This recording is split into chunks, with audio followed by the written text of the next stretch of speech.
Hi, this is Lori, and this is my homework for Paul McWhorter's Uno R4 course. This will be lessons 18 and 19, where we're starting to work with RGB LEDs. All right, so for lesson 18, Paul asked us to ask the user for a color and then light the RGB with that color. And he gave us a list of colors: magenta, cyan, red, green, blue, orange, yellow. I might have forgotten one. Anyways, so we have a selection of colors that the user can choose, and we get that from them, and then we light it to the color that they're choosing.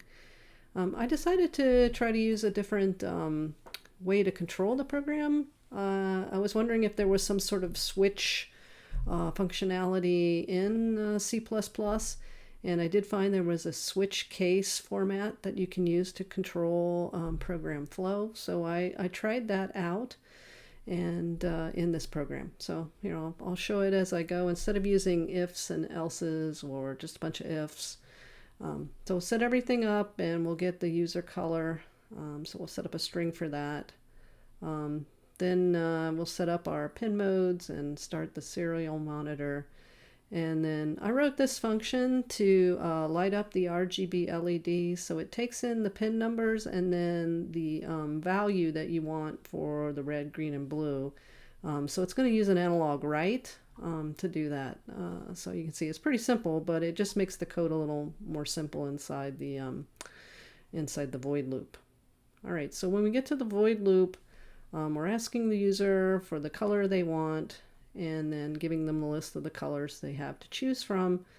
Then we're going to read that. Once they enter that into the monitor, I'll echo back what color they picked. And you can see I switched that to lowercase, as we've been doing in these programs. And then here's the switch case format. So you say switch, and to use this switch case, you can use like integers, or you can use a single character to select the case. You can't use a whole string. So I thought that was interesting. And then I looked at the colors we had to choose from, and I said, oh, they're all differ in the first letter of the string. So we can just pull off the first letter of user color to pick up the color that they want.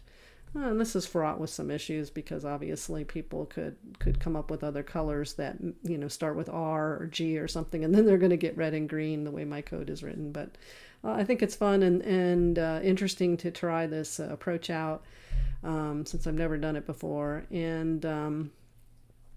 And it was easy because it's nice. You can actually just type in one character to actually change the color. So that's kind of nice too when you're debugging it. Just type in R and you get red. You don't have to write the whole word out. But if you write the whole word out, it's okay. It just pulls off the first character. So you can see that here B is for blue, C is for cyan, M for magenta, yellow, orange, and then white. And then it also will say if you type in something that won't match any of those cases, then it'll tell you it's an invalid entry and you can try again. So I did that. So that's how it came out, pretty simple. And then with this, using my function, you can see that the code's pretty simple inside each case. So that was the reason, to avoid just repeating those analog writes over and over again. So that was what I tried to do. All right, so I think it's set up here, and I'm going to put this is my little RGB LED, and I'm going to put a little filter here on it. I've used this one before. It doesn't quite fit on it, but hopefully it'll film okay. All right, so we'll go in here, and we'll just restart it so we can see the prompt. And there you go. You can see that we can choose the color. So I'll come in here, and I'll type it all the way out. So let's ask for red. And we get the red, and you can see it said we entered red, and you can see red is displayed. Now if we enter green, and let's just try G, and we should get green. Let's try green all caps. We still get green. How about our yellow? And that's my yellow, and it's showing okay on the monitor looking down here at it.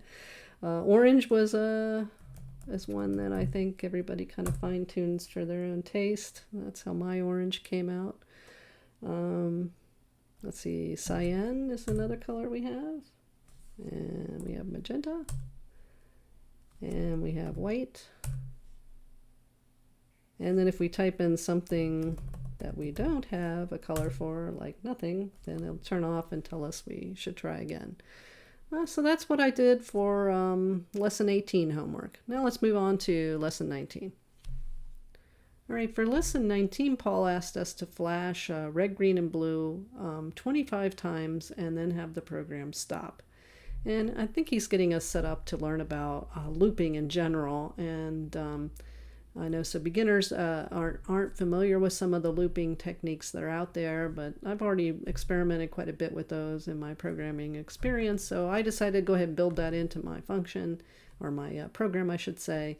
And so I added a little bit more. Instead of just 25, I polled the user for how many times they want to flash it. And then I'm going to put that on the LED matrix. It's going to count the number of times on the LED matrix. So just kind of, having a little bit of fun.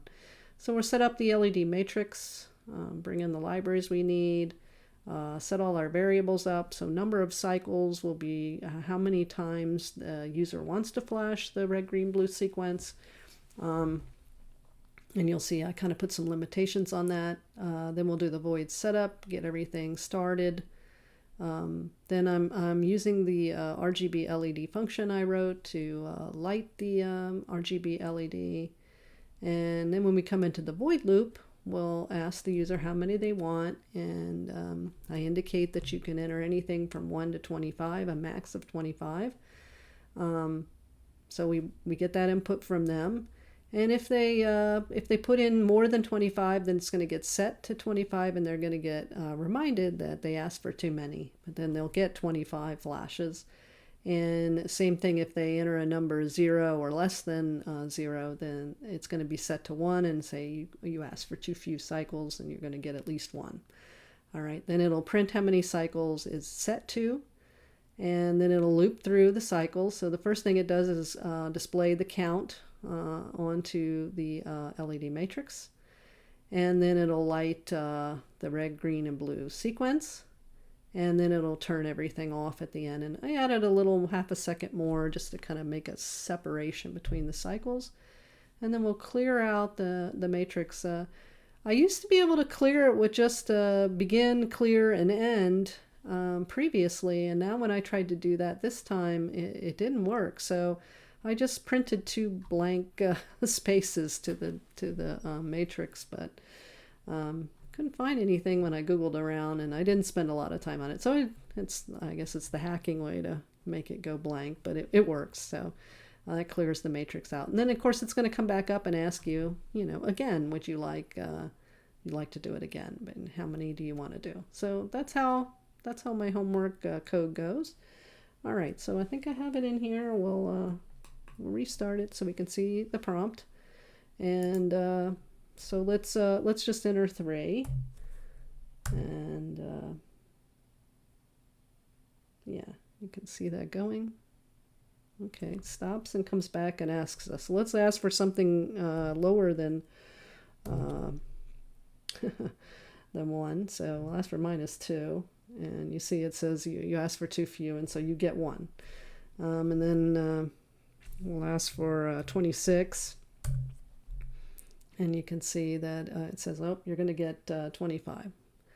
Well, I'm not going to make everybody watch all 25 of them, but yeah, that's what I did for the homework for lesson 19. And I just want to thank Paul for the great lessons, and finally catching back up again.